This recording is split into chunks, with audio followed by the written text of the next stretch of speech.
कपित्तजम्बूफलसार भक्षितम् उमासुतं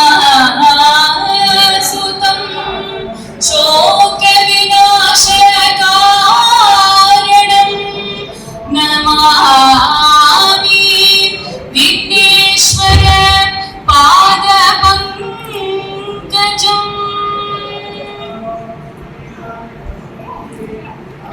रागचन्द्रसमानकान्तिवदना नागादिराजस्तुता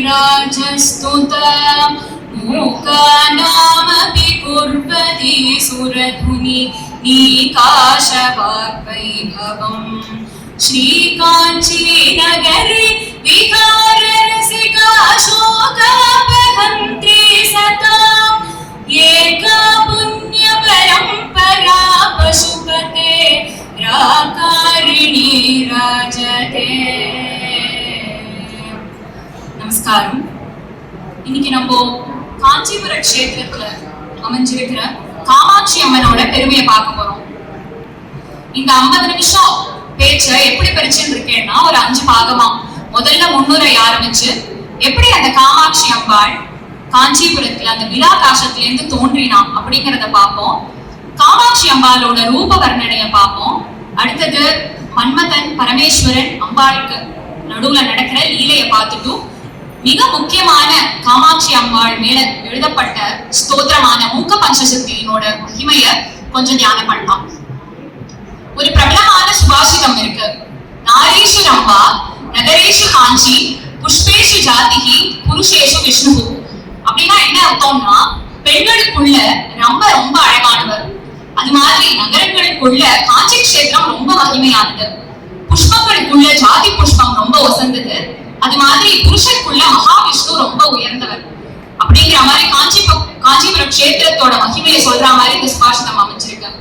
நம்ம பாரத தேசத்துல மோட்சபுரி அப்படின்னு பார்த்தோம்னா 7 மோட்சபுரி இருக்கு. இந்த இடத்துக்கு நம்ம போனாலே அந்த வசந்த புருஷார்த்தமான மோட்சத்தை அங்க இருக்கிற சுவாமி நமக்கு அனுகிரகமா தருவாளாம். அது என்னன்னு பார்த்தோம்னா, அயோத்தியா மதுரா மாயா காஷி காஞ்சி அவந்திகா புரி துவாரவதி சைவ சப்தைதே மோட்சதாயகாஹ. இந்த 7 மோட்சபுரியில 6 வடக்கு திசையிலையும் ஒண்ணு அந்த 7வது தெற்குல தமிழ்நாட்டுல அமைஞ்சிருக்கு.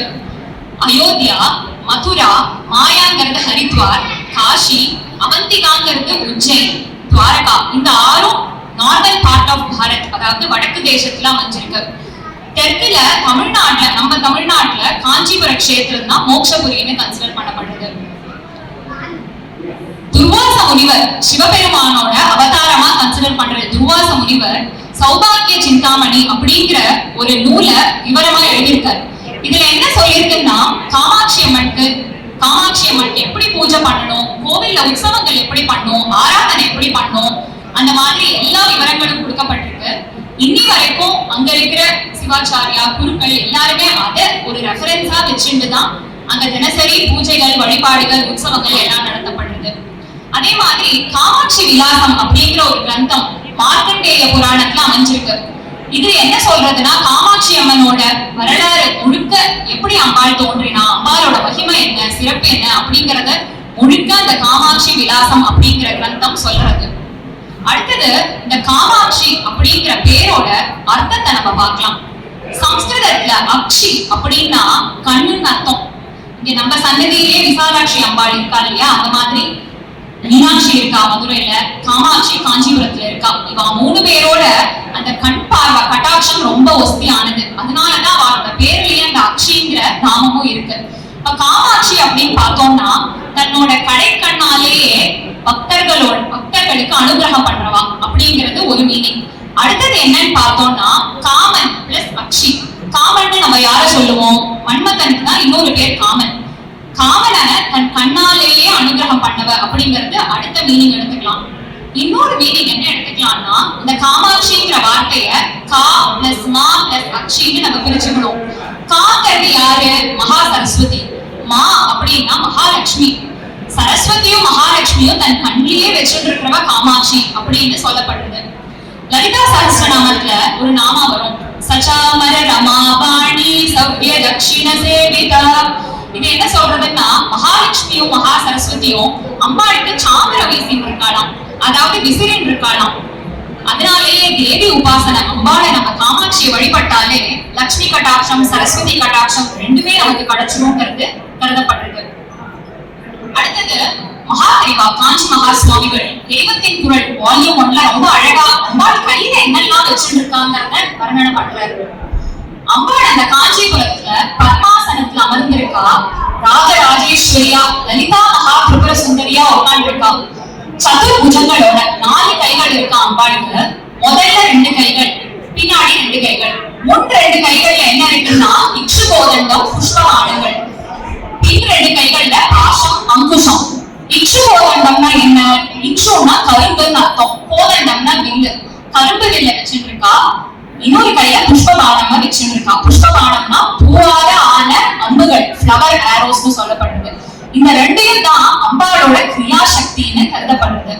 பின்னாடி இருக்கிற பாசம், பின் 2 கைகள்ல உள்ள பாசம் இச்சா சக்தியையும் அங்குஷம் ஞான சக்தியும் குறிப்பிடப்படுறது. அம்பாளே இந்த கரும்பு வில்ல கையில வச்சுட்டு இருக்கான்னா, நம்ம ஜீவாத்மா மக்களான நம்மளோட மனசைதான் அந்த கரும்பு வில்லா வச்சுட்டு இருக்கா. அதுல என்ன தாற்பயம்னா, நம்மளோட மனசு எப்பவும் இனிமையா நினைச்சுட்டு இருக்கணும், இனிமையான எண்ணங்களை நினைக்கணும், இனிமையான வார்த்தைகளை பேசணும். அம்பாள் கிட்டேயே நம்ம மனசு செலுத்தப்படணுங்கிறதுக்காக அந்த கரும்பு வில்ல, மனசாகிற கரும்பு வில்ல கையில வச்சுட்டு இருக்கா. புஷ்பவானங்கள், அந்த 5 புஷ்பவானங்கள் எதை குறிக்கிறதுன்னா பஞ்ச இந்திரியங்கள்னு சொல்றோம் இல்லையா, கரணங்கள், சப்த ஸ்பர்ஷ ரூப ரசகந்தம்னு சொல்றோம் இல்லையா. இதனாலதான் நமக்கு ஆசைகளே தூண்டப்படுறது. சப்தம் அதாவது இந்த டச், இயர், இந்த பெர்செப்ஷன், இந்த பாக்குறது, ரசம் சுவைக்கிறது, இந்த மாதிரி இருக்கிற பஞ்ச தன்மாத்திரைகள்னாலதான் நமக்கு ஆசைகள் தூண்டப்பட்டு அந்த கவனம் மெட்டீரியலிஸ்டிக் திங்ஸ் மேல போறது. அதாவது கண்டிப்பா நமக்கு வாழ்க்கை நடத்த சில விஷயங்கள் தேவை, ஆனா அனாவசியமான விஷயங்கள்ல மேலும் மேலும் மனசு போய் துன்பத்துல ஆட்படாம அம்பாள் மேல அந்த கவனம் திசை திருப்பணுங்கிறதுக்காக நம்மளோட பஞ்சேந்திரியங்களை அவ கையில வச்சுட்டு இருக்காளாம். அது ஒரு அழகு. இத குறிக்கிற மாதிரி ஒரு நாமா இருக்கு லலிதா சஹஸ்ரநாமத்துல, ராகஸ்வரூப பாஷாண்டா குரோதா காராம் குஷோஜ்வலா மனோரூபேட்சு கோதண்டா பஞ்ச தன்மாத்திர சாயகா அப்படிங்கிற நாமமும் இதெல்லாம் குறிக்கிறது. அம்பாள் கையில என்ன இருக்குங்கிறத. அடுத்தது பாஷம் வந்தோம்னா, அதாவது ரோப், பாஷம்ங்கிறது ஒரு கயிறு வச்சுட்டு இருக்கா அம்பாள். அது என்ன குறிக்கிறதுன்னா, நம்ம அட்டாச்மெண்ட் வச்சுட்டு இருக்கோம் இல்லையா, குழந்தைகள் மேல, அம்மா அப்பா மேல, நம்ம சொந்தக்காரா மேல, அது எல்லாமே இருக்கட்டும். ஆனாலும் அம்பாள் என்ன சொல்றா, நம்ம எப்பவுமே அந்த தாமரை இலை மேல அந்த தண்ணீர் எப்படி இருக்கும் அந்த மாதிரி நம்ம இருக்கணும் இந்த சம்சாரத்துல அப்படிங்கறத குறிக்கிறதுக்காக அந்த பாசத்தை அம்பாள் மேல திசை திருப்பணும். அம்பாள் கிட்ட நம்ம சரணாகதி அடைஞ்சோம்னா நம்ம இன்பம் துன்பம் ரெண்டுத்தையும் கடந்து ஈக்குவலா பாவிக்கிற அந்த தன்மையும் நமக்கு வந்துடும். அதனால அந்த பாசத்தை கையில அம்பாள் வச்சுட்டு இருக்கா. நம்மளோட பாசம்னா அம்பாள் மேல போகணும் அப்படிங்கிறதுக்கு. அங்குஷம் எதுக்கு வச்சுட்டு இருக்கா? அங்குஷம் யூஸ்வலா யானை பாகன் இருக்கா இல்லையா, அவதான் கையில வச்சுட்டு இருக்கா. யானை பாகன், யானை அதை புடிச்சு போறச்சே அதை அடக்கிறதுக்காக அதை வச்சுட்டு இருப்பா. அம்பாடியே அதை கையில வச்சுட்டு இருக்கான்னா நம்ம திசை திருப்பி போறச்சே நம்ம ஒருத்தருக்குள்ளயும் எதிரிகள் இருக்கா. இந்த கலியுகத்துல துவாபர யுகம் முன்னாடி இருக்கிற கிருத்தயுகம் திரேதாயுகத்துல பார்த்தோம்னா துவாபர யுகத்துல வெளியதான் எதிரிகள் இருந்தா, கலியுகத்துல ஒருத்தர் நம்ம மனுஷாக்குள்ளேயே நம்மளுடைய எதிரியும் இருக்கா. அதுதான் இந்த ஷட் ரிபூஸ்னு சொல்லப்படுறது. ஷட்னா 6, ரிபூன்னா எனிமி, அதாவது எதிரிகள். அது என்ன அந்த ஷட் ரிபூன்னு பார்த்தோம்னா காம குரோத லோப மோக மத மாத்சரியம். இந்த 6 தான் ஒருத்தருக்குள்ள நமக்குள்ள இருந்து எதிரிகளா நம்மள ஒழுங்கா பகவத் சரணாகதி பண்ண விடாம தடுத்துட்டு இருக்கு. இததான் மாயைன்னு சொல்றது. காமம்னா என்ன? டிசையர்ஸ், ஆசைகள். குரோதம், ஆங்கர், கோபம். லோபம்னா என்ன? பேராசை, கிரீடினஸ். மோகம், அட்டாச்மெண்ட், அதாவது அன்னசத்திலே நம்ம வைக்கிற பாசங்கள் மத்தவா மேல, மெட்டீரியலிஸ்டிக் திங்ஸ் மேல. மதம், பிரைடு, அகம்பாவம் அப்படின்னு சொல்லப்படுது. மாத்சரியம்னா என்ன? பொறாமை, ஜெலசி. இந்த 6 நம்மளே யோசிச்சு பார்த்தோம்னா ஏதோ ஒரு சமயத்துல நமக்குள்ள வந்து நமக்கே நம்மளே நல்ல ஒரு சாந்தமா இருக்கணும்னு நினைச்சா கூட இது வந்து நம்மள தூண்டி விட்டு நம்மள செயல்பட விடாம தடுத்துட்டு இருக்கு. இதை எப்படி நம்ம வின் பண்றதுன்னா அம்பாள் மேல நம்ம கவனத்தை செலுத்தி அம்பாள் மேல ஸ்தோத்திர பாராயணங்கள் பண்ண பண்ண அம்பாள் மெதுவா நமக்கு அந்த மனசாந்தி, இந்த ஷட் ரிப்புவை வெல்லக்கூடிய சக்தியை நமக்கு தரா. சோ இதுதான் இந்த 4 கைகள்ல உள்ள அம்பாள் கையில உள்ள இக்ஷுகோதண்டம், புஷ்பபானம், பாசம், அங்குஷம். நம்ம காமாட்சி அம்பாளுக்கு நிறைய பெயர்கள் உண்டு. காமேஸ்வரி, காமரூபிணி, காமதாயினி. அவதான் ஈஸ்வரியாம் இந்த காமங்கள் எல்லாத்துக்குமே. அவளை வழிபடுறவா எல்லாருக்கும் தார்மீகமான ஆசைகள் எல்லாமே பூர்த்தி பண்ணப்படுறது. ஆசைகள்னா நம்ம வேண்டியது எல்லாமே அவ தந்துட மாட்டான். நமக்கு எது நல்லது, நம்ம தர்ம வழியில போறதுக்கு எந்த ஆசையை நிறைவேற்றினா நமக்கு நல்லதோ அந்த ஆசைகளை பூர்த்தி பண்றதா அந்த காமதாயினி. ரூபிணி அப்படின்னா அந்த வடிவமே, காமாட்சி ரூபமே அந்த ஆசை ரூபத்துல இருக்கானாம். அவளை வழிபடப்பட நமக்கு பிரம்ம ஞானம் அப்படின்னு சொல்லப்படுற புருஷார்த்தம் இருக்கு இல்லையா, தர்ம அர்த்த காம மோட்சம். அந்த வசந்த புருஷார்த்தமான மோட்சத்தை நமக்கு தரா. பிரம்ம ஞானத்தையும் நமக்கு அனுகிரகம் பண்றா. அந்த பிரம்ம ஞானம்னா என்ன? அத்வைத தத்துவம். இந்த உலகம் முழுக்க பிரம்மம் தான் இருக்கு. நீங்களும் உங்களுக்குள்ளேயும் இந்த பரமாத்மா இருக்கா, நமக்கு பிடிக்காதவாக்குள்ளேயும் பரமாத்மா தான் இருக்கா, நம்ம பிடிச்சவாக்குள்ளேயும் அந்த பரமாத்மா தான் இருக்கா. நம்ம ஒத்தொத்தருக்குள்ளேயும் அந்த காமாட்சி தான் பரமாத்ம ஸ்வரூபமா உள்ள இருக்காங்கிற ஞானம் தான் அந்த பிரம்ம ஞானம். அது கொஞ்சம் கொஞ்சமா நமக்கு, அது ஒண்ணும் அவ்வளவு ஈஸியா வந்துடாது. இந்த ஜென்மத்துல வருமானு கூட தெரியாது நிறைய பேருக்கு. பல ஜென்மங்கள் நம்ம அந்த பிரயத்னம் பண்ண பண்ண கண்டிப்பா அந்த பிரம்ம ஞானம் ஒரு நாள் குடிக்கும் காமாட்சியோட அருள்னால. அந்த பிரம்ம ஞானம் வர வர நமக்கு அந்த அத்வைத பாவம் வந்துடும். மற்றவ அந்த ராக துவேஷம் போய் எல்லாரையும் சம நிலையில பார்த்து பாவிக்கிற அந்த ஒரு குணத்தை அம்பாள் தரானாம். இந்த பூலோகத்திலே ஒரு பசுவா, ஒரு கோமாதாவா நம்ம கருதினோம்னா அந்த தலை பகுதி தான் ஸ்ரீபுரம், அம்பாள் வசிக்கிற ஸ்ரீபுரமா கன்சிடர் பண்ணப்படுறது. முதுகெலும்பு, பேக்போன் எவ்வளவு ஒரு மனுஷனுக்கு ரொம்ப முக்கியம். அந்த முதுகெலும்பு, அந்த கோமாதாவோட முதுகெலும்பு தான் காஷி கஷேத்திரம். உதரம்னு சொல்லப்படுற வயிற்று பகுதி தான் கேதார்நாத். பிருஷ்டம், நம்ம இப்ப பசுவை இங்க கூட பசு வச்சுட்டு இருக்கா, நம்ம பசுவை பார்த்தாலே பின்பக்கமா போய் தான் நமஸ்காரம் பண்ணுவோம் இல்லையா, ஏன்னா மகாலட்சுமி குடியிருக்கிற இடம்னு சொல்லுவோம். அந்த பிருஷ்ட பகுதி கமலாலயம் என்னும் சொல்லப்பட்ட திருவாரூர் கஷேத்திரமா இருக்கான். இதுல காஞ்சிபுரம் எங்கன்னா அந்த கோமாதாவோட நாபிஸ்தானம், அந்த நாவல் ஸ்பாட் அப்படிங்கிறோம் இல்லையா, அந்த நாபிஸ்தானம் தான் காஞ்சிபுர கஷேத்திரமா அமைஞ்சிருக்கு. எப்படி ஒரு அம்மா தன் குழந்தை கர்ப்பத்துக்குள்ள இருக்கிற குழந்தைக்கு அந்த நாபி, அதாவது அந்த அம்பிளிக்கல் கார்டுன்னு சொல்றோம் இல்லையா, அது வழியா போஷிக்கிறாளோ, உணவை கொடுக்கிறாளோ, அது மாதிரி இந்த காஞ்சி கஷேத்திரம் நாபிஸ்தானம் அப்படின்னு சொல்லப்படுற இந்த காஞ்சி கஷேத்திரம் உலகம் முழுக்க இருக்கிற நம்ம ஜீவாத்மாக்களுக்கு அந்த புஷ்டியை கொடுக்கிறாள் அம்பாள். அவ்வளவு வசதியானது அந்த காஞ்சி கஷேத்திரம், அந்த காமாட்சி அம்பாள். ஏன்னா நாபிஸ்தானமாவே கருதப்படுறது. நம்ம இப்ப 2வது பகுதி நம்ம டாக்ல பார்த்தோம்னா எப்படி அம்பாள் பிலாகாசம்னு சொல்லப்படுற அந்த பிலத்திலிருந்து காஞ்சிபுரத்துல வந்தா.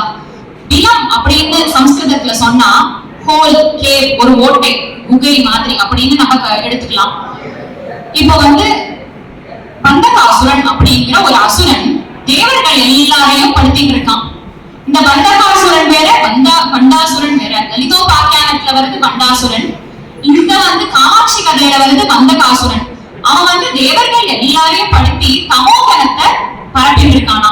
தமோகணம் பரப்புறதுனால என்ன ஆகுது, இந்த உலகமே இருட்டுல சூழ்ந்து அவ வேலைகளை பண்ண விடாம, கடலைகளை பண்ண விடாம எல்லாரையும் இருட்டுல சூழ்ந்து எல்லாரும் தவிக்கிறான்.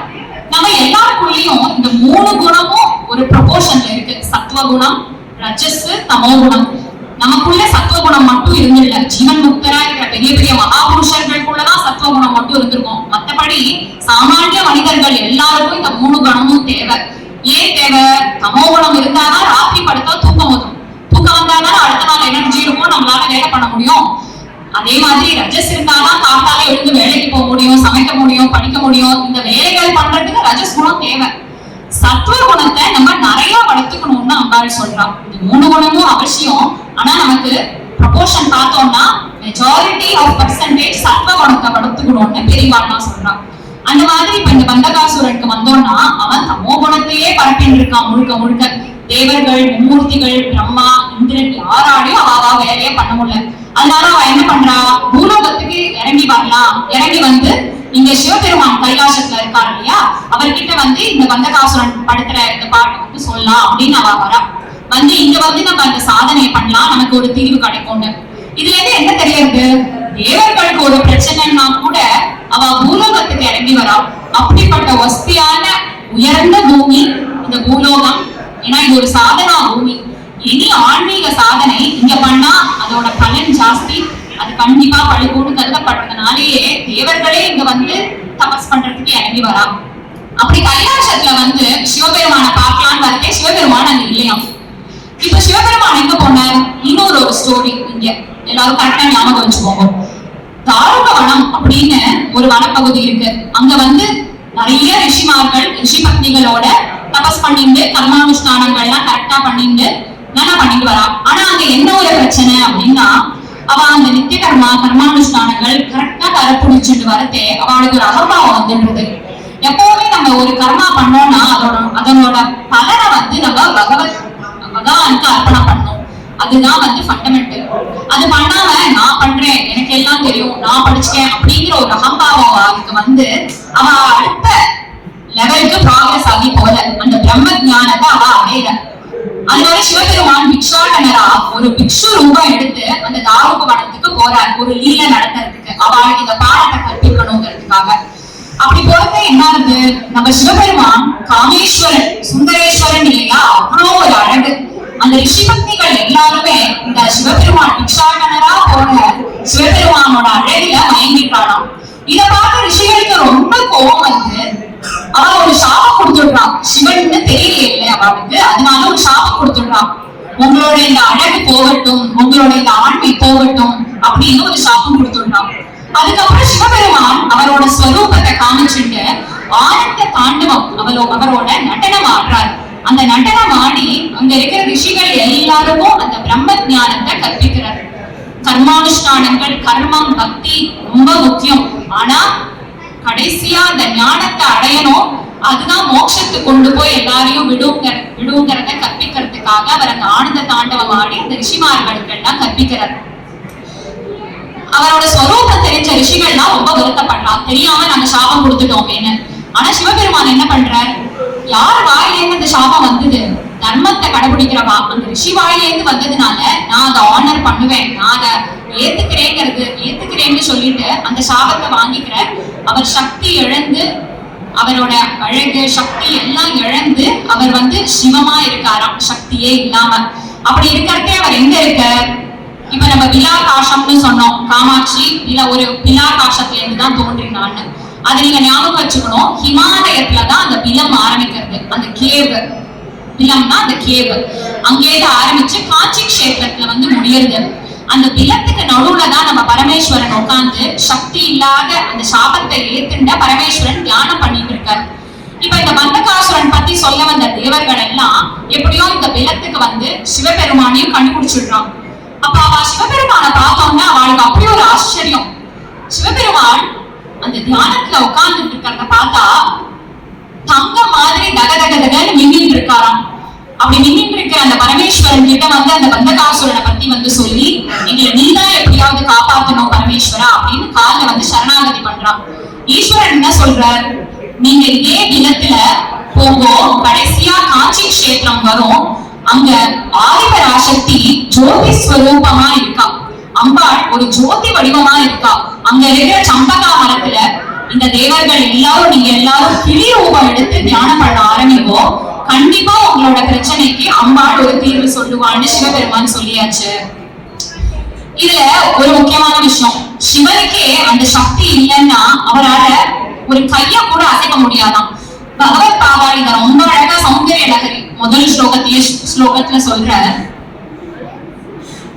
சிவசக்தியா யுக்தோ யதி பவதி சக்தः பிரபவிதும் ந ஜேதேவம் தேவோ ந கலு குஷல ஸ்பந்திதுமபி அத்தஸ்த்வாமாராத்யாம் ஹரிஹர விரிஞ்சாதிபிரபி பிரணந்தும் ஸ்தோத்தும் வா கதமகிருத புண்ணியः பிரபவதி.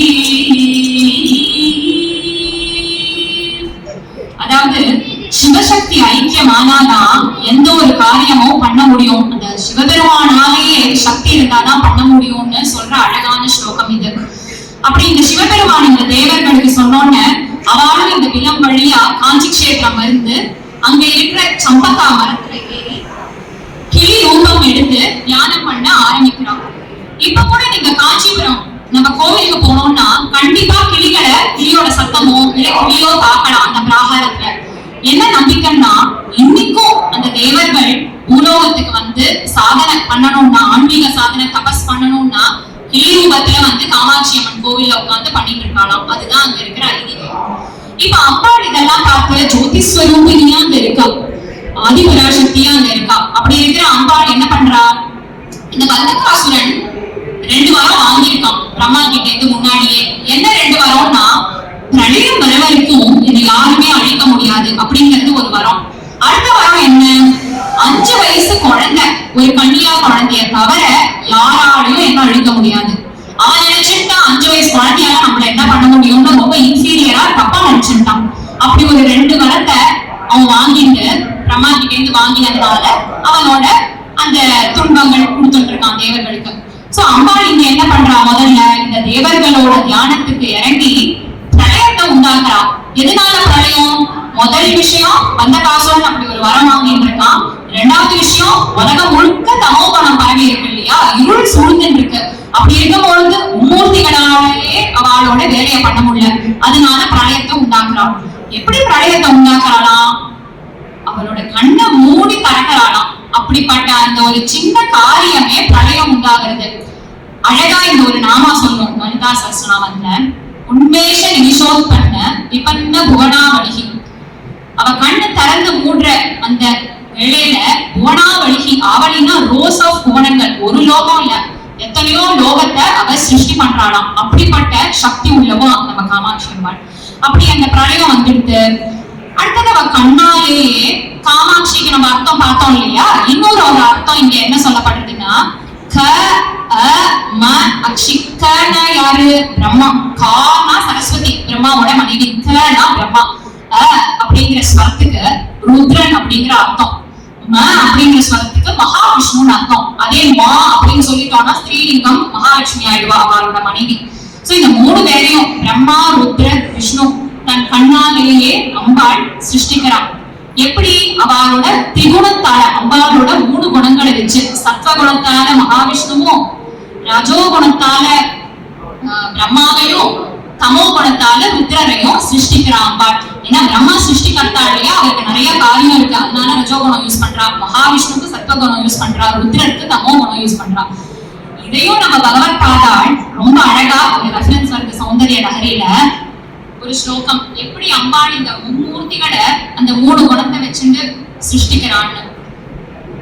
த்ரயாணாம் தேவானாம் திரிகுண ஜனிதானாம் தவ சிவே பவே பூஜா பூஜா தவ சரணயோயா விரச்சிதாம் ததா ஹி த்வத் பாதோத்வஹனம் मणिपीठस्य निकटे स्थिता हेति शश्वन् मुकुटितकरोतं स मकुटाः. இந்த ஸ்லோகம் என்ன சொல்றதுன்னா, இந்த மும்மூர்த்திகளையும் இந்த 3 குணத்தை வச்சு காமாட்சி சிருஷ்டிக்கிறா.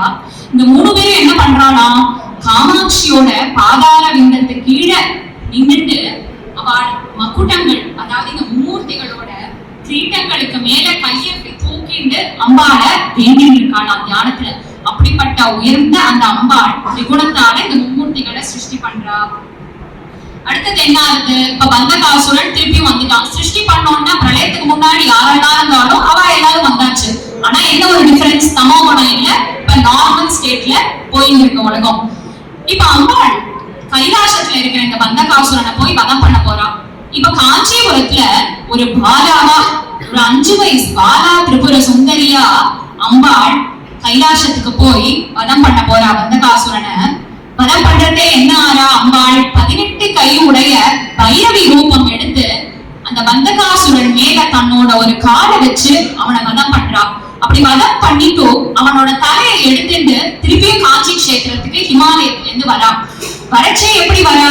5 வயசு குழந்தையா பாலா திரிபுர சுந்தரியா வரா. அந்த 5 வயசு குழந்தை கையில அந்த பந்தகாசுரனோட தலைய பார்த்தோன்னே இந்த தேவர்களுக்கு எல்லாம் ஒண்ணுமே புரியல. ஒரே ஆச்சரியம். எப்படிமா ஒன்னால இப்படி வதம் பண்ண முடிஞ்சது இந்த அசுரனை? நீ ஒரு குழந்தையா இருக்க, நீ யாரு? எங்களுக்கு ஒண்ணுமே புரியலையே, எப்படி இந்த அசுர வதம் நடந்தது அப்படின்னு கேட்க அம்பாள் என்ன சொல்றா? உங்க கேள்வி எல்லாத்துக்கும் நான் பதில் சொல்றேன். ஆனா அடுத்த நாள் காத்தால, அந்த பிராத்த காத்தால நான் பதில் சொல்றேன். நீங்க அதுக்கு முன்னாடி என்ன பண்ணணும்? 2 விஷயம் பண்ணணும். ஒண்ணு, காஞ்சிபுர கஷேத்திரத்துல ஜெயஸ்தம்பம் அப்படின்னு ஒண்ணு நிறுவி, இப்ப போனாலும் கர்ப்பகிரகம் வாசல்ல இருக்கும் ஜெயஸ்தம்பம்ங்கிறது. ஸ்தம்பம்னா பில்லர், அதாவது தூண், பில்லர் ஆஃப் விக்டரி அப்படின்னு சொல்லப்படுறது ஜெயஸ்தம்பம்னா. அது கீழே இந்த பந்தகாசுரனை நீங்க புதைக்கணும். அங்கிருந்து கர்ப்பகிரகத்துக்கு ஒரு பாதையை அமைக்கணும். அது ஒரு விஷயம். 2வது, கர்ப்பகிரகத்துல 24 தூண்கள் வச்சு ஒரு காயத்ரி மண்டபம் எனக்காக நீங்க எழுப்பணும். ஏன் 24? காயத்ரி மந்திரங்கள்ல இருக்கிற அக்ஷரங்கள் 24 இல்லையா? அதை குறிக்கிற மாதிரி 24 பில்லர்ஸ் வச்சு காயத்ரி மண்டபம் நீங்க எழுப்பணும். என்னோட ஆசனம் அந்த பிரணவ மந்திரம், ஓங்கார பிரணவ மந்திரமே என்னோட ஆசனமா இருக்கணும். அங்க நீங்க எனக்கு ஒரு சிலை வச்சு நீங்க கர்ப்பகிரகத்தை கதவை சாத்திட்டு ராத்திரி முழுக்க என்ன நினைச்சு தியானம் பண்ணுங்கோ. அடுத்த நாள் காத்தால, விடிய காத்தால நீங்க கதவை திறக்க வச்சே நான் யாருங்கிற ஸ்வரூபத்தை நான் உங்களுக்கு காமிக்கிறேன்னு அழகா அந்த பாலாவா இருக்கிற சின்ன குழந்தை இந்த தேவர்கள்கிட்ட சொல்லிட்டு போயிட்டா. இவாளும் என்ன பண்றா? அந்த மாதிரி ஒரு காயத்ரி மண்டபம் நிறுவி, காயத்ரி மண்டபாதாரம் நாபிஸ்தானம் புவப்பரம் புருஷார்த்த பிரதம் சம்போ பில பிராந்தம் நமாம்யஹம் அப்படின்னு அந்த காயத்ரி மண்டபம் நாபிஸ்தானத்துல எழுப்பி அதுக்கு நமஸ்கரிச்சு ராத்திரி முழுக்க சாதனை பண்ணி ஸ்ரீவித்யா தியானங்கள் பண்ணி ஜபங்கள் பண்ணி அம்பாளை நினைச்சு பிரார்த்தனை பண்ணிட்டு இருக்கா. அதனாலேயே ஒரு சுபாஷிதம் சொல்லுவா, ராத்திரி சாதனா லீட்ஸ் டு பிராத கால ஞானம். ராத்திரி நீங்க என்னெல்லாம் இந்த ஆன்மீக சாதனைகள் பண்றீங்களோ, ஜபங்கள், அது வெடிகாலத்தால உங்களுக்கு அந்த ஞானம் துணிக்குமா அந்த பிரம்ம முகூர்த்தத்துல அப்படின்னு கருதப்படுது. அந்த மாதிரி இந்த தேவர்கள் எல்லாரும் அடுத்த நாள் காத்தால இப்ப கர்ப்ப கிரகத்துல இருக்கிற கதவை திறக்க போறா. இன்னைக்கும் ஐப்பசி பூரம் நம்ம காமாட்சி அம்மன் கோவில்ல ரொம்ப பிரசித்தமா கொண்டாடப்படுறது. அந்த கதவை திறந்து அம்பாள் தன்னோட ஸ்வரூபத்தை காமிச்சாள் இல்லையா, அன்னைக்குதான் ஐப்பசி பூரம். 100கணக்கான பால் அபிஷேகம் அந்த பிலத்துக்கு, பிலாகாசத்துக்கு இன்னைக்கும் பண்ணப்படுறது. காஞ்சி மகா சுவாமிகள் இருந்த வரைக்கும், காஞ்சிபுரத்துல இருந்த வரைக்கும் கண்டிப்பா அதை போய் அந்த விழாவை அவர் நடத்தி வைப்பார். அந்த மாதிரி அடுத்த நாள் காத்தால கர்ப்பகிரகத்துல இருக்கிற அம்பாளோட கதவை திறக்க போறா. இப்ப நம்ம என்ன பண்ணணும்னா, அம்பாளோட ரூப வர்ணனை அடுத்தது 3வது பகுதி நான் சொல்ல போறேன். அம்பாள் தன்னோட ஸ்வரூபத்தை காமிக்க போறா. முடிஞ்ச வரைக்கும் அந்த காமாட்சி அம்மனை நம்ம கண்ணு முன்னாடி கொண்டு வந்து அந்த வர்ணனையை பண்ண தியானம் பண்ண ட்ரை பண்ணலாம். நம்ம இங்க இருந்துட்டே அந்த காமாட்சி அம்மனை தியானம் பண்ண பார்ப்போம். அடுத்த நாள் காத்தால ஆச்சு. அந்த கர்ப்பகிரக வாசல் திறக்கப்படுறது. அங்க உட்கார்ந்துட்டு இருக்கிறது யாரு? அந்த லலிதா மகா திரிபுர சுந்தரி ராஜராஜேஸ்வரி ரூபத்துல இருக்கிற காமாட்சி அம்பாள் பத்மாசனத்துல அமர்ந்துட்டு இருக்கா. அவ தலையில இருக்கிற மகுடங்கள்ல நவரத்னங்கள், மாணிக்க கற்கள், வைடூரிய கற்களான அந்த மகுடம் கிரீடம் இருக்கான். அதுல ஒரு சந்திரகலையும் ரொம்ப அழகா உட்கார்ந்து இருக்கு அந்த மகுடத்துல. அப்படியே கீழே அவளோட வதனம், வதனார விந்தம், வதனம்னா அவளோட முகம் வந்தோம்னா கஸ்தூரி மஞ்சளால பூசப்பட்ட அவளோட அழகான முகம் ஜொலிக்கிறதாம். It is shining in radiance அப்படின்னு சொல்றான். அந்த முகம் ஜொலிக்க அவளோட கண்ணு அந்த சம்பக பூக்கள் வச்சா மாதிரியே அவளோட 2 தீர்க்கமான நயனங்கள். தீர்க்கமான நயனங்கள்னா காது வரைக்கும் நீங்க இருக்கிற அம்பாளோட கண்ணா. எதுக்காக? அந்த கண்ணுல ஒரு ஓர கட்டாட்ச பார்வை நம்ம மேல, பக்தாளான நம்ம மேல விழுந்தாலே அந்த ஜென்ம சாபல்யம் கிடைச்சிடுதான். அப்படி ஒரு தீர்க்கமான நயனங்கள். கீழே வந்தோம்னா மூக்கு, சம்பகா பூ மாதிரி இருக்கிற மூக்கு மிருதுவா இருக்கான். அந்த கபோலம், அந்த சீக்ஸ், கண்ணம் கபோலம்னு சொல்லப்படுற அது எப்படி இருக்குன்னா கண்ணாடி மாதிரி மின்றதாம். கண்ணாடியா இருக்கிற கபோலத்துல இந்த ரத்ன வைர வைடூரியங்களான ஆபரணங்கள் ரிஃப்ளெக்ட் ஆகலாம், ஜொலிக்கிறதா அதோட பிரகாசம். அப்படியே அவளோட முகம்னா சம்ஸ்கிருதத்துல வாய் அப்படின்னு சொல்லுவா, மவுத். பிம்பாதரம்னா கோவை பழம் போல இருக்கிற சிவந்த அந்த இதழ்கள். எதனால சிவந்த இதழ்கள்னா அவளோட வாய் தாம்பூலத்தை மென்னுட்டே இருக்கு, சுவைச்சுட்டே இருக்கு. அந்த தாம்பூல பூரி தமுக்கி தாடிவி குசும பிரபாதான அவள தாம்பூலத்தை சுவைச்சுட்டே இருக்கா எப்பொழுதும். அதனாலேயே அந்த சிவப்பு நிறம் அவளோட இதழ்களுக்கு வந்திருக்கு. அதுக்கு அப்படியே கீழே கழுத்து பகுதி வந்தோம்னா அந்த கொடி மாதிரி, கற்பக கொடி மாதிரி இருக்கிற கழுத்து, மென்மையான கழுத்து, அதுல ஆபரணங்கள் வைரூரியத்தினால ஆன பிரஷியஸ் ஸ்டோன்ஸ் ஆன ஆபரணங்கள், அதுல மிகவும் சௌமாங்கல்யத்தையும் சுபிக்ஷத்தையும் தர பரமேஸ்வரனால கட்டப்பட்ட அந்த மங்கள சூத்திரம் திருமாங்கல்யம் இருக்காம். அதை அப்படியே நம்ம சேவிச்சுட்டோம். அவரோட கைகள் பார்த்தோம்னா நம்ம முன்னாடியே பார்த்த மாதிரி இக்ஷுகோதன்னம் புஷ்பபானம் பாசம் மங்குஷம் இருக்கு. அந்த கால் பாதார விந்தம், அந்த பாத சரணங்களுக்கு வந்தோம்னா எந்த பாதத்துல நம்ம விழுந்தா சரணாகதி பண்ணா மோட்சத்தை தருவாளோ அந்த பாதங்கள்ல இருக்க 10 விரல்களும் ரூபிக்கற்கள் பதிச்சா மாதிரி, ரத்னங்கள் பதிச்சா மாதிரி ஜொலிக்கிறதாம். அப்படிப்பட்ட இந்த அம்பாள் காமாட்சி இந்த தேவாளுக்கெல்லாம் அவளோட ஸ்வரூபத்தை அடுத்த நாள் தரிசனமா கொடுக்கிறா பத்மாசனத்துல அமர்ந்துண்டு. இதையே பகவத் பாதாள் ரொம்ப அழகா லலிதா பஞ்சரத்னம் எழுதியிருக்கார். பிராத்தகால ஸ்தோத்திரம்னு இதை சொல்லுவா. வெடிகாலத்தால இந்த லலிதா பஞ்சரத்னத்தை படிச்சா ரொம்ப விசேஷம். அதுல முதல் ஸ்லோகத்துல இவரோட வந்தனார விந்தத்தை பத்தி சொல்ற. பிராத்தஸ்மராமி லலிதா வதனார விந்தம் பிம்பாதரம் பிருதுல மௌக்திக சோபிநாசம் ஆகன தீர்ഘനயனம் மணிகுண்டலாட்யம் மந்தஸ்மிதம் மிருகமதோஜ்வல பாததேசம். அப்படிப்பட்ட காமாட்சி அம்பாள் தன்னோட ஸ்வரூபத்தை காமிக்கிறா.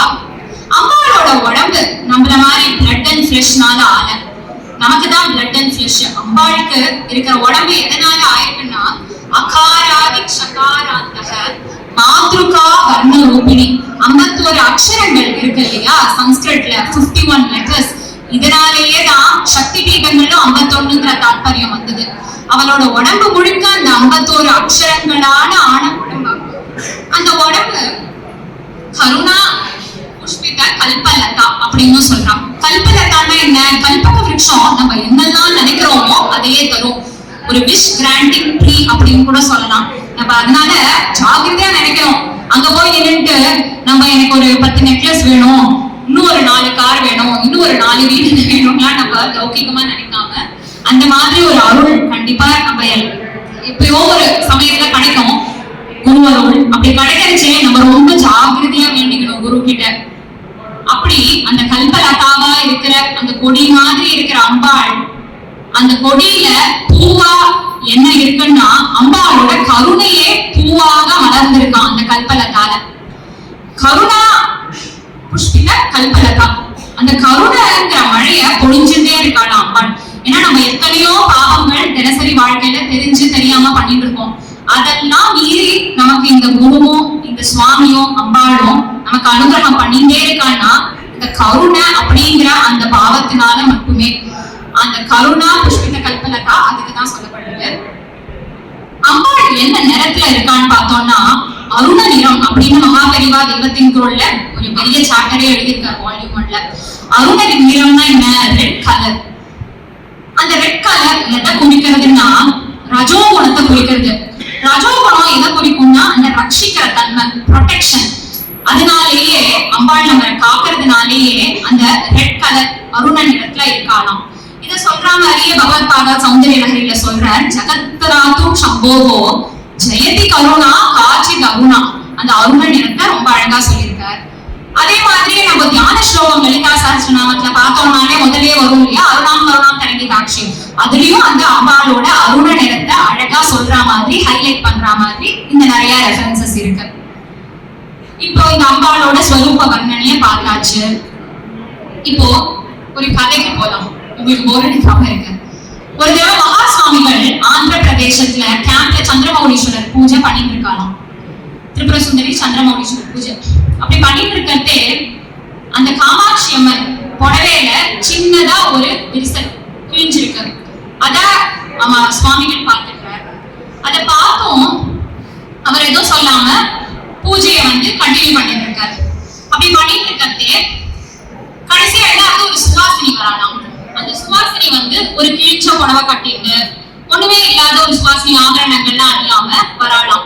அப்படி வரதே அந்த மனத்துல இருக்கிறவன் என்ன சொல்றா, இல்ல பூஜை நடந்துட்டு இருக்கு, நடந்து முடிய போட்டு நீங்க வரக்கூடாது அவசகுண மாதிரி நினைக்கிறா. ஆனா மகாசுவாமிகள் என்ன பண்றாரு, இல்ல இல்ல நீ அவளை உடன்னு சொல்றாரு. அப்படி அந்த சுவாசினிக்கு அவ சொல்றா, என்கிட்ட ஒண்ணும் இல்ல புடவையும் இல்ல அப்படின்னு சொல்றச்சே மகாசுவாமிகள் ஒரு புடவை கொடுத்து ஆபரணங்கள்லாம் கொடுத்து அவளை வழி அனுப்பப்படுறா.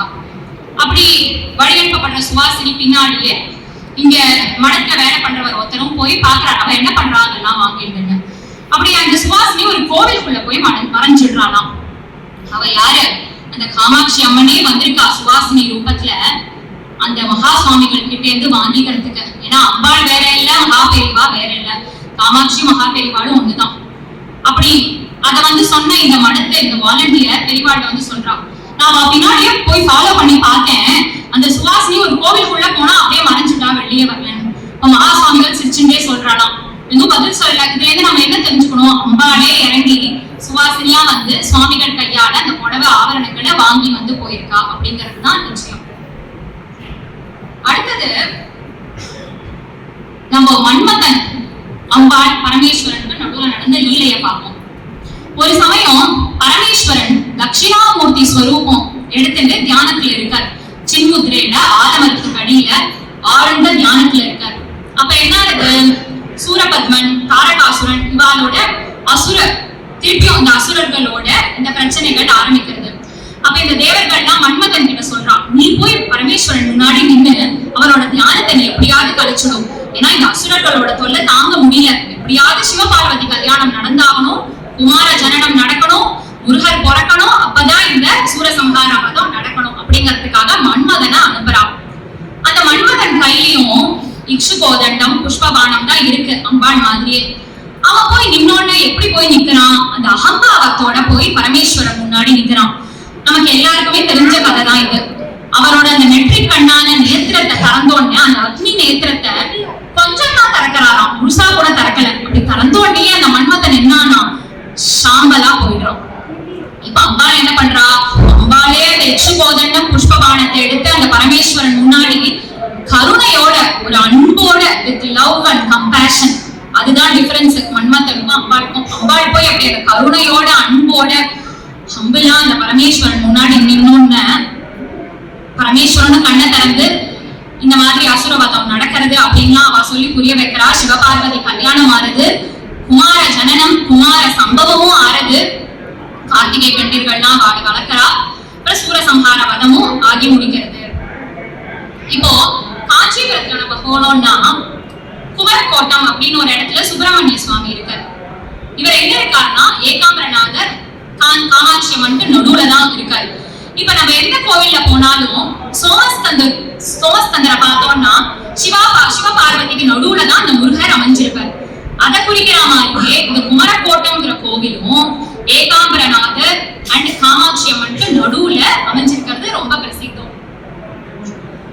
இந்த மன்மதன் இப்ப தப்ப உணர்ந்து அம்பாள் கிட்ட சொல்றான், எனக்கு புரிஞ்செடுத்து நான் அகம்பாவத்தோட போய் நின்னேன், இருந்தாலும் அந்த காமம் அப்படிங்கிற அந்த பாவம் ஜெயிச்சுதான் சிவபெருமான் கண்ணை தெரிந்து உங்களை கல்யாணம் பண்ணிங்க, சிவபார்வதி கல்யாணம்னா நடந்தது இல்லையா அப்படின்னு கேட்கிறான்.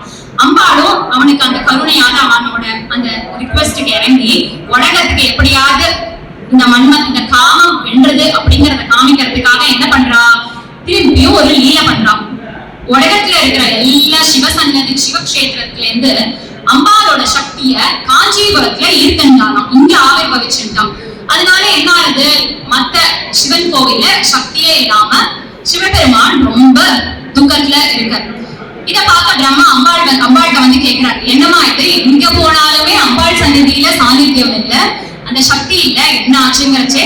அப்பதான் இந்த மன்மதனோட கதை கதையை சொல்லி இங்க வந்து காமம்ங்கிறது வென்றது. ஆனா அந்த கருணையோட போய் அம்பாள் நின்றதுனால அந்த சிவபார்வதி கல்யாணம் ஆச்சு.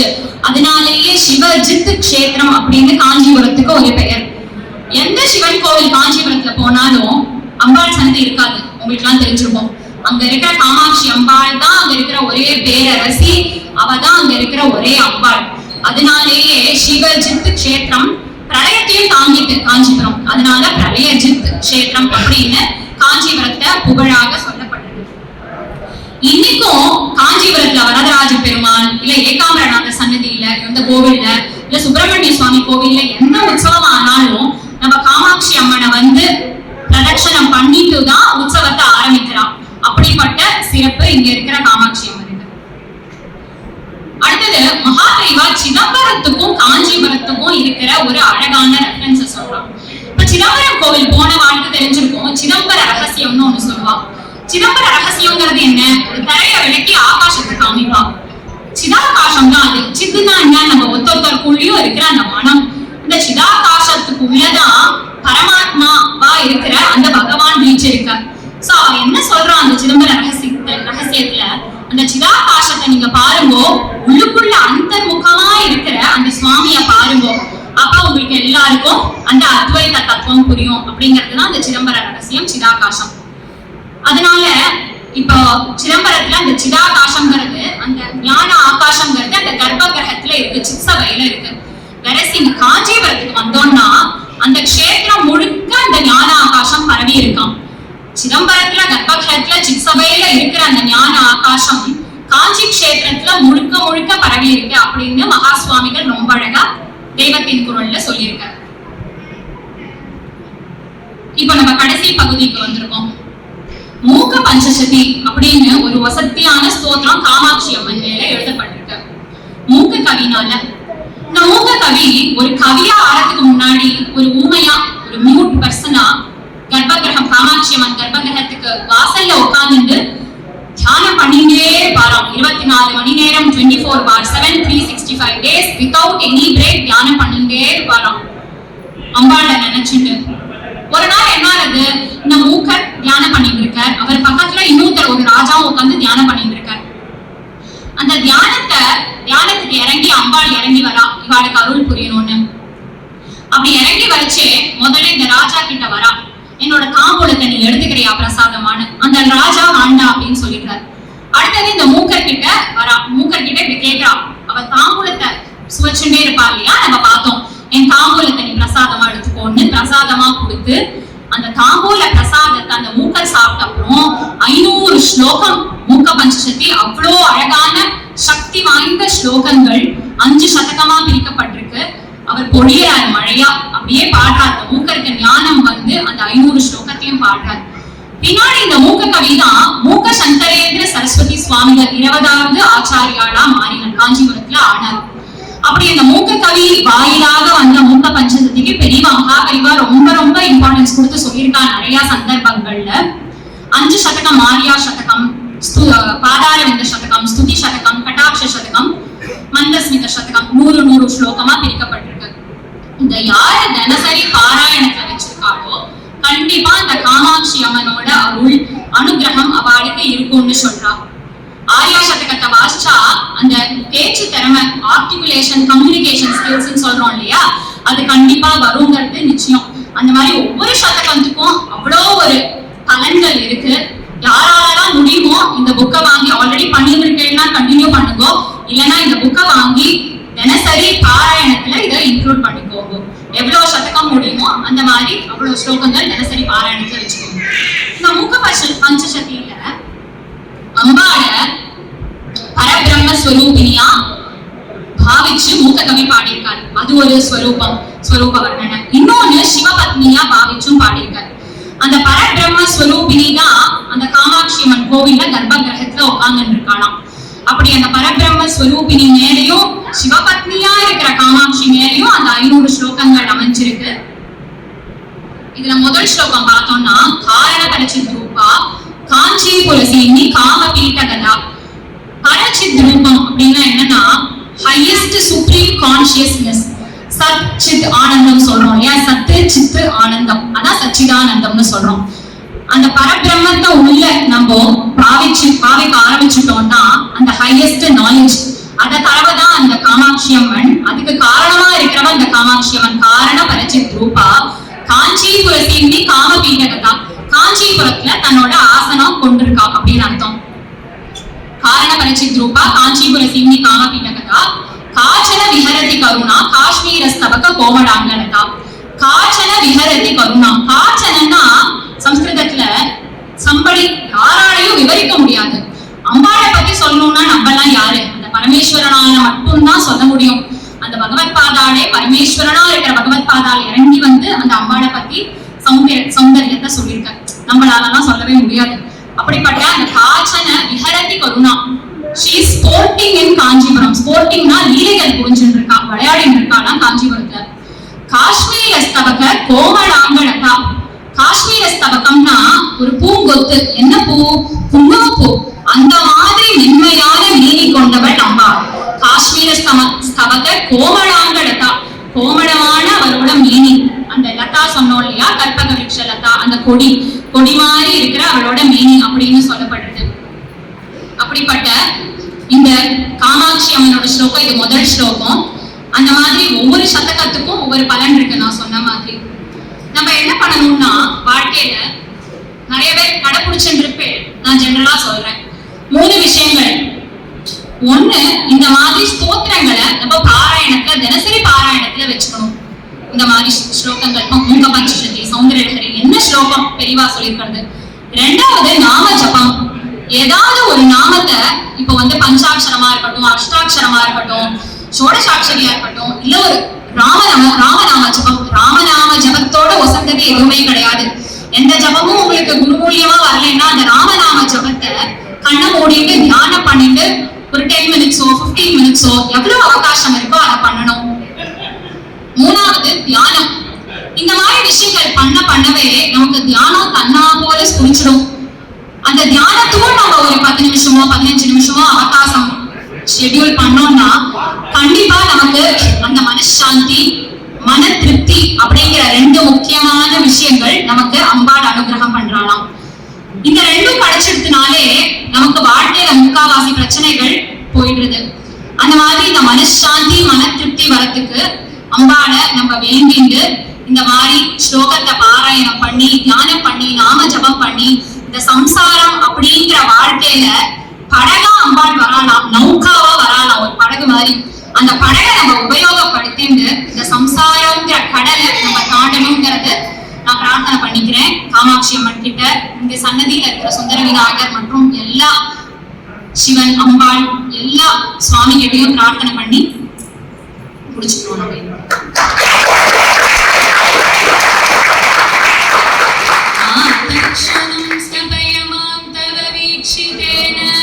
மந்தாச்சிதேன சுஜனைரபரோக்ஷிதேன காமாட்சி கர்மதிமிரோக்கர பாஸ்கரேண ஸ்ரீகஸ்கரேண மதுபத்யுதிதஸ்கரேண.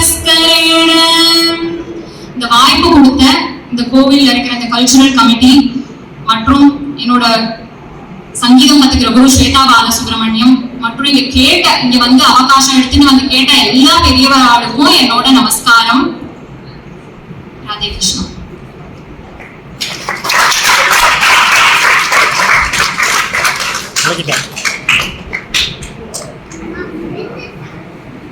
போட்டோ எடுத்து